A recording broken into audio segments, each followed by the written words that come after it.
Parte 4. La plenitud de los tiempos. Abril de 1839 a abril de 1846.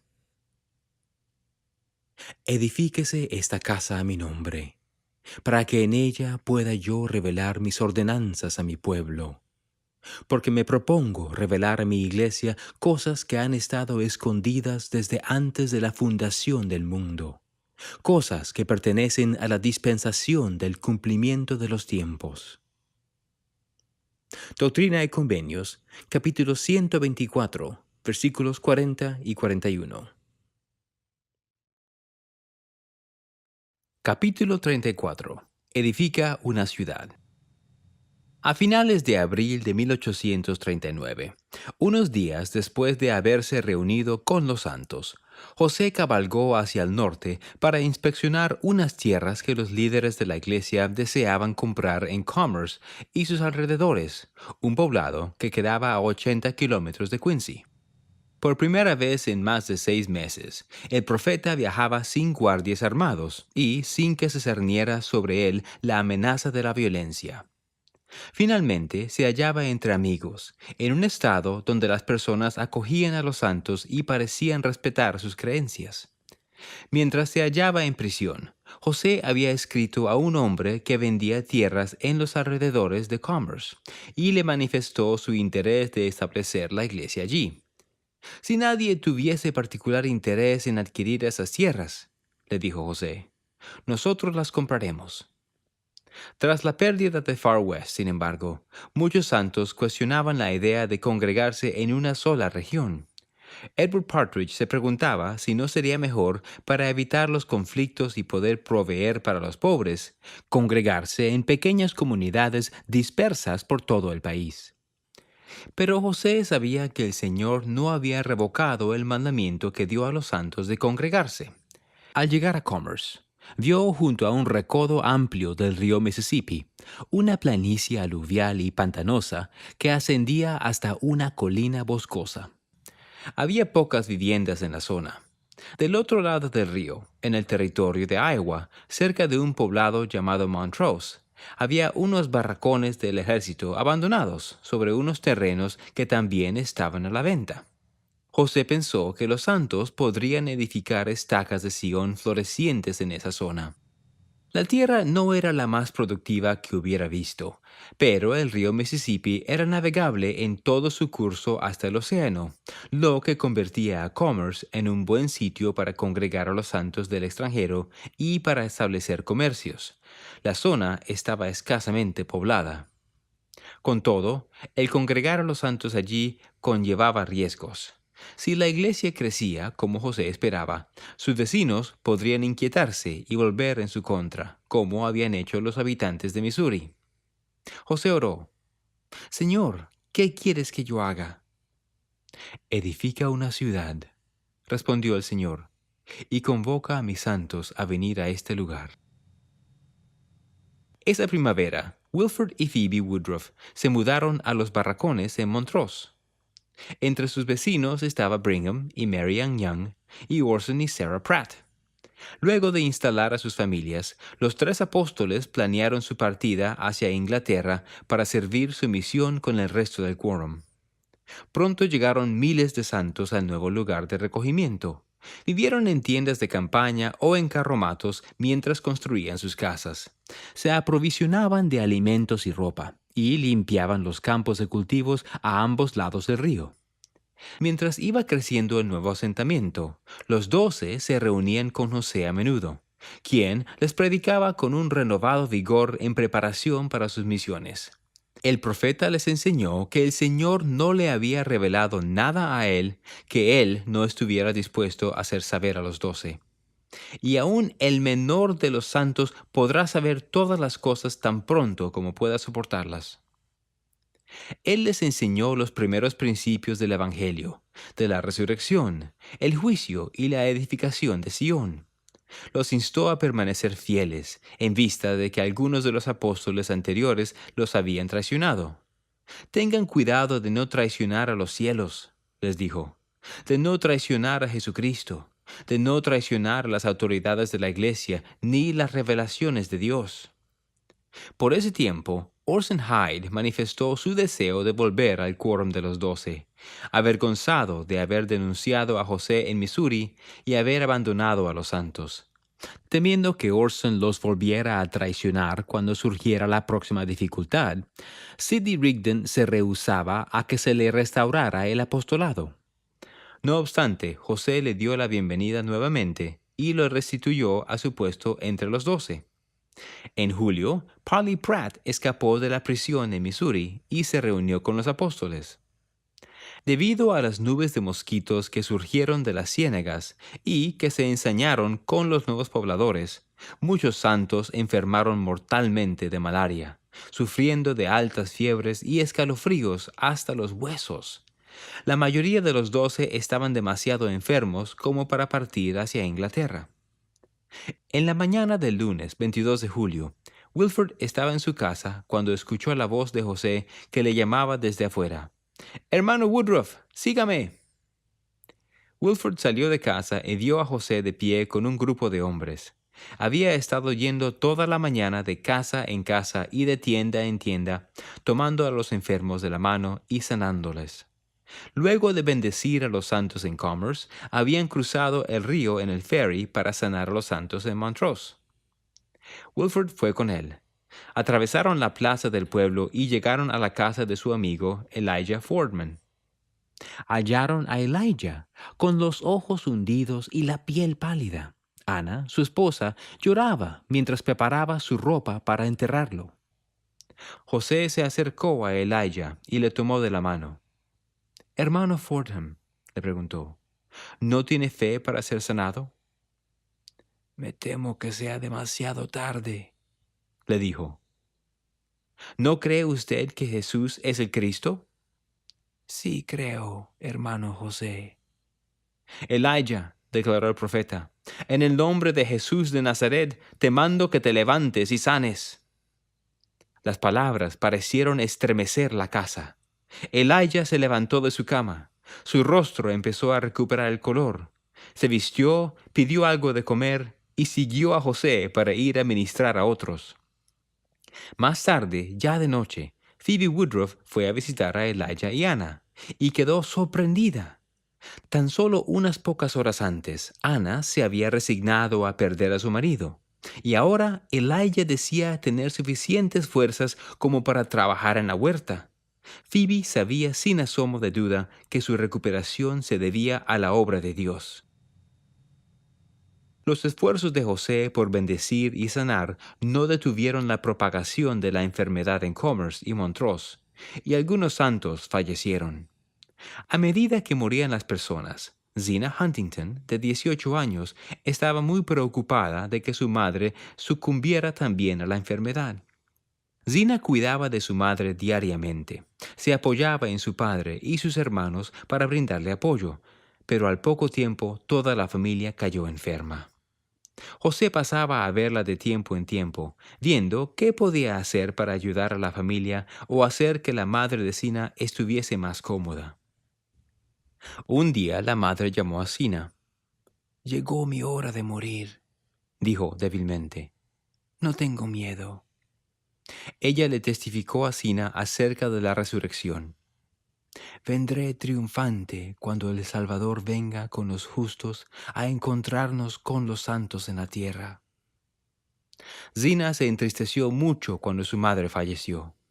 Conociendo los padecimientos de la familia, José continuó atendiéndolos. En una de las visitas de José, Zina le preguntó, «Cuando yo pase al otro lado del velo, ¿conoceré a mi madre como mi madre?» «Más que eso», le dijo él, «usted verá y conocerá a su madre eterna, la esposa de su Padre Celestial». «¿Tengo entonces una madre celestial?», preguntó Zina. «Sí, con toda seguridad la tiene», dijo José. «¿Cómo podría un padre reclamar su título a menos que hubiera una madre con quien compartir esa paternidad?» A principios de agosto, Wilford partió hacia Inglaterra junto con John Taylor. Eran los primeros de los apóstoles que salían a su nueva misión. En ese entonces, Phoebe estaba a la espera de otro bebé, y Leonora, la esposa de John, y sus 3 hijos estaban enfermos con fiebre.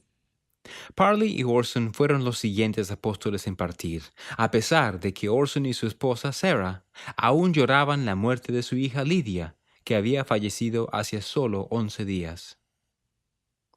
Mary Ann Pratt, la esposa de Parley, acompañaría a los apóstoles en la misión, por lo que partió con ellos.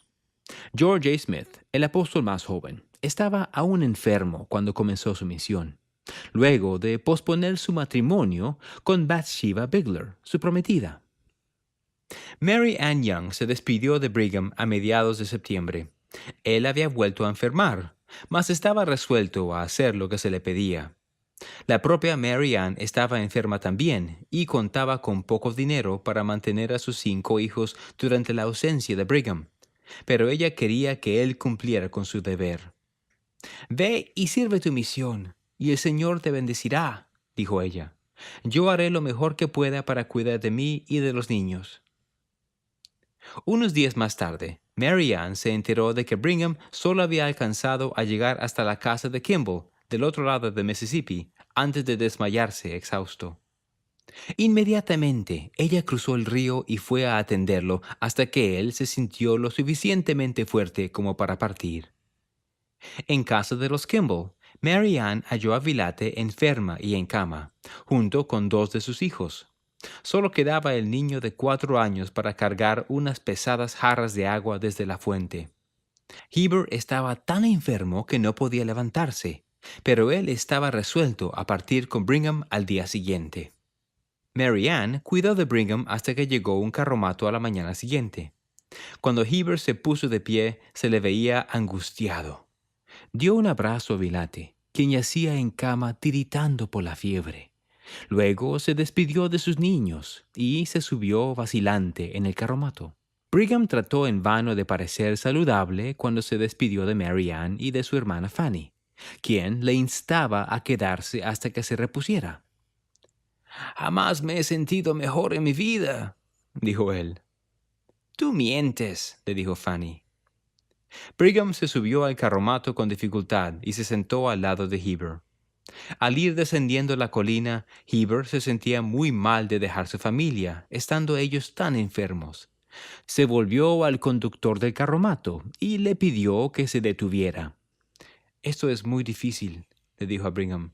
«Levantémonos para saludarles».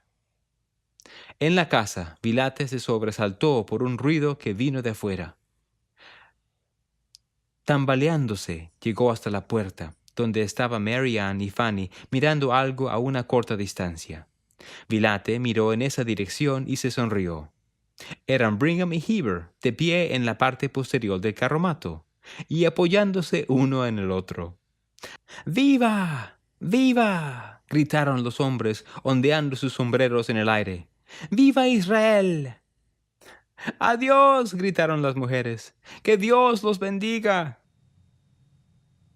Mientras los apóstoles iban rumbo a Gran Bretaña, los santos en Illinois y Iowa redactaron declaraciones en las que detallaban las injusticias sufridas en Missouri, tal como había pedido José cuando estaba en la cárcel. Para ese otoño, los líderes de la iglesia habían recopilado centenas de relatos y elaboraron una petición formal. En total, los santos pedían más de $2 millones como indemnización por las viviendas, los terrenos, el ganado y otras propiedades que habían perdido. José planeaba entregar esas peticiones en persona al presidente de los Estados Unidos y al Congreso.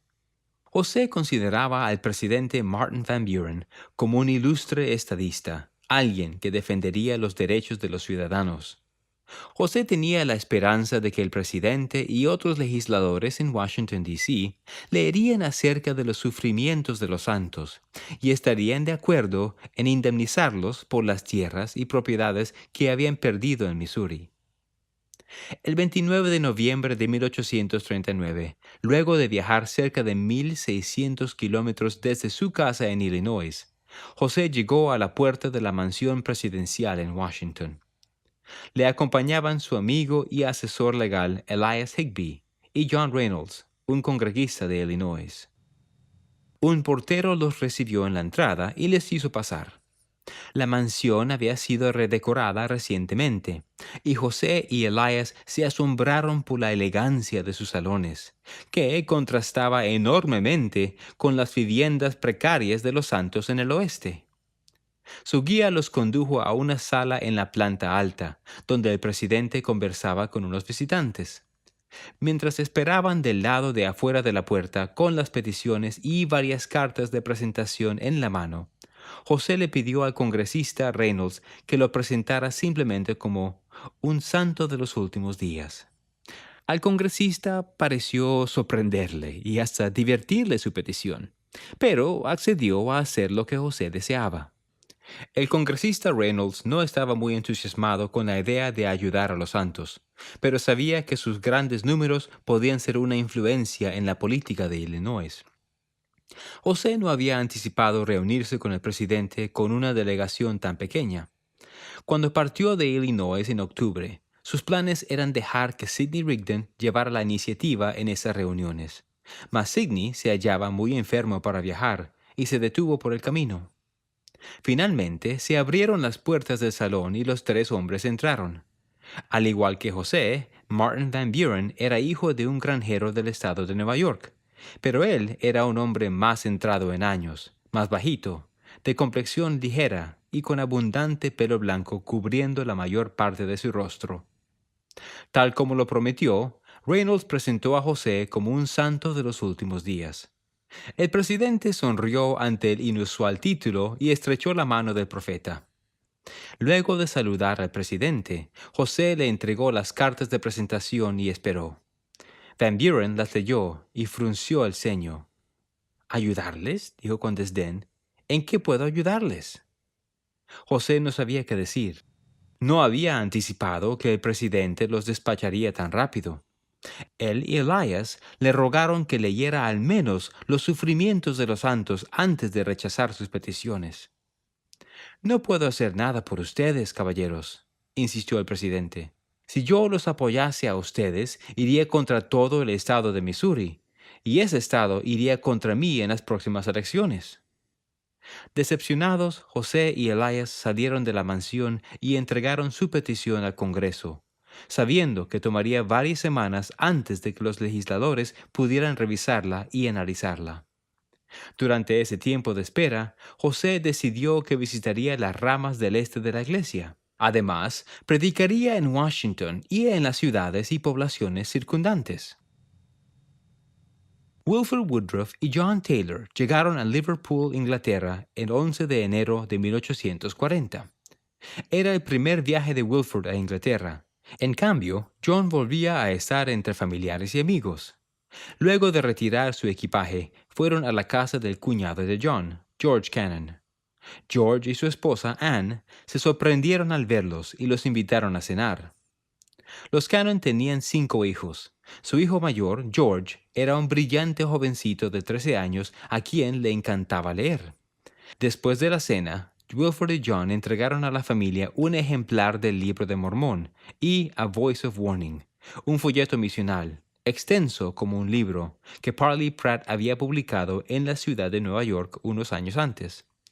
John enseñó a la familia los primeros principios del Evangelio y los invitó a leer los libros.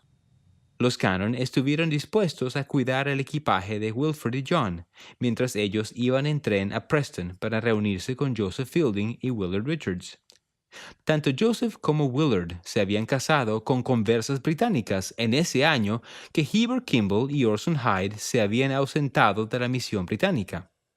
Tal como lo había predicho Heber, Willard se había casado con Janetta Richards. Luego de la reunión en Preston, John regresó a Liverpool, mientras que Wilford se dirigió al sureste hasta la región industrial de Staffordshire, donde rápidamente estableció una rama. Una noche, durante una reunión con los santos allí, Wilford sintió el Espíritu descender sobre él. Esta es la última reunión que tendrás con estas personas en muchos días, le dijo el Señor. El mensaje sorprendió a Wilford. La obra de Staffordshire apenas había comenzado, y él tenía muchas citas para predicar en la zona.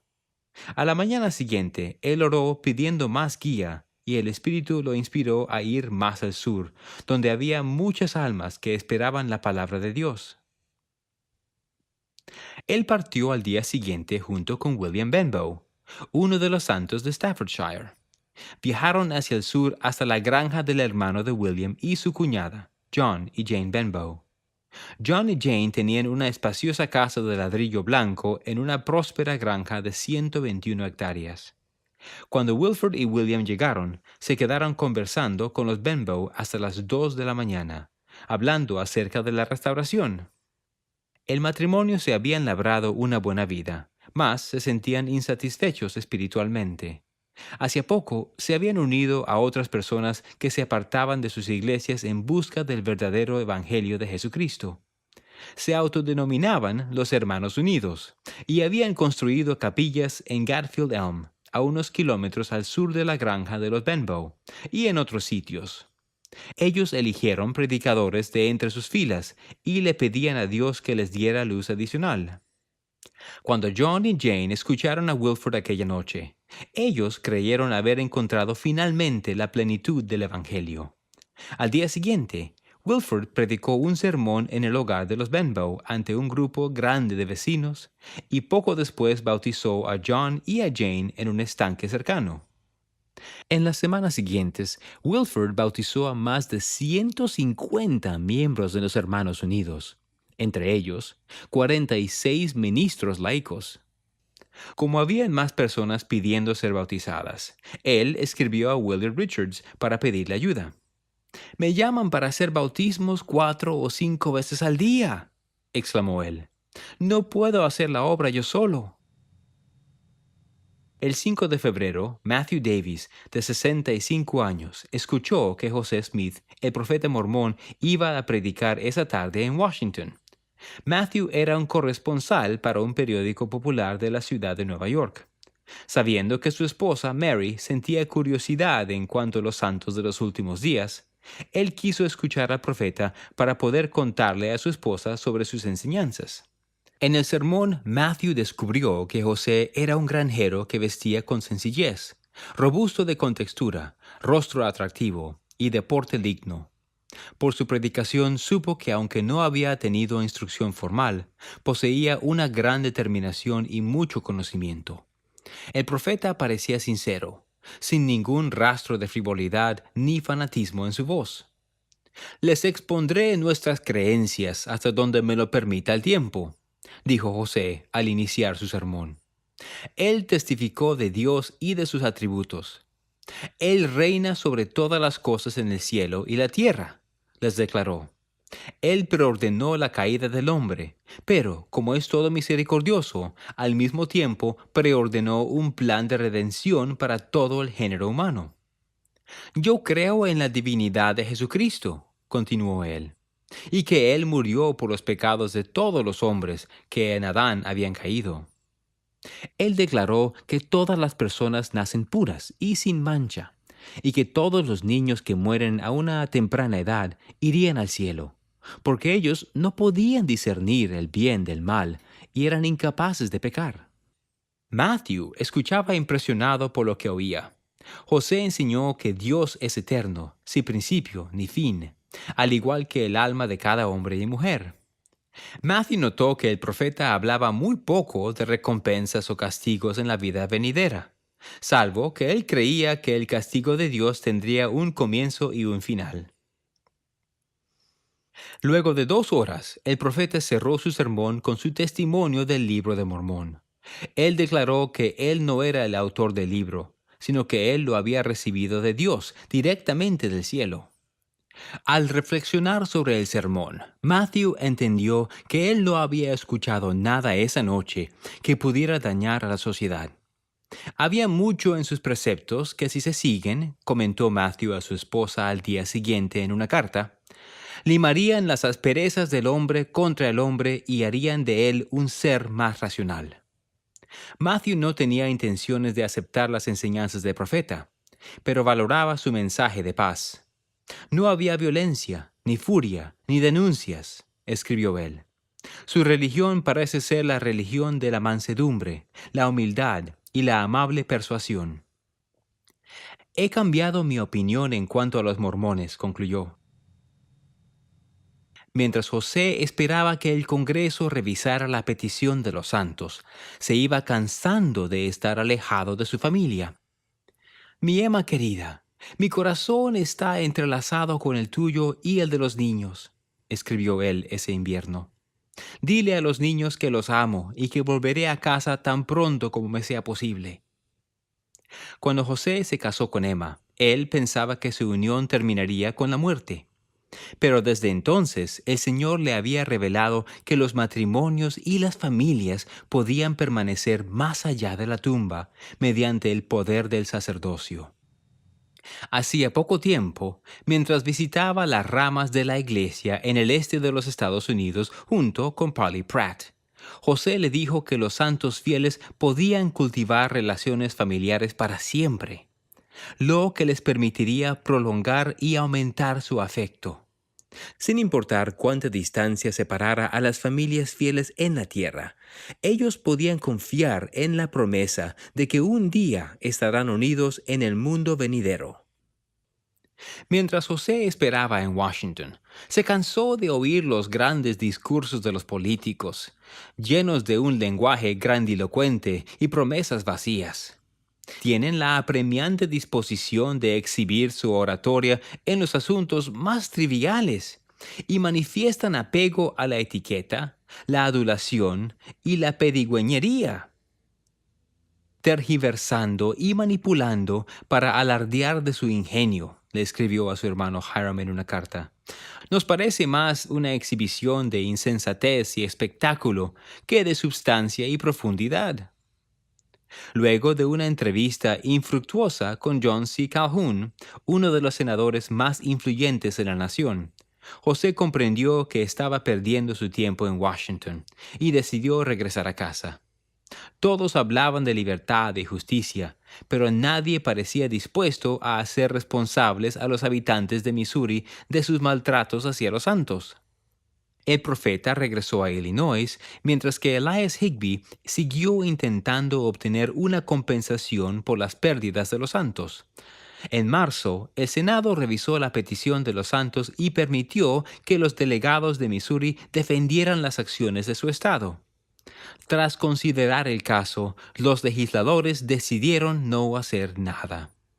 Ellos reconocieron los padecimientos de los santos, pero creyeron que el Congreso no tenía poder para interferir en las acciones de un gobierno estatal. Solo Missouri podía indemnizar a los santos por sus pérdidas. Nuestras diligencias han llegado a su fin aquí, escribió Elias a José con desilusión. He hecho todo cuanto he podido en este asunto.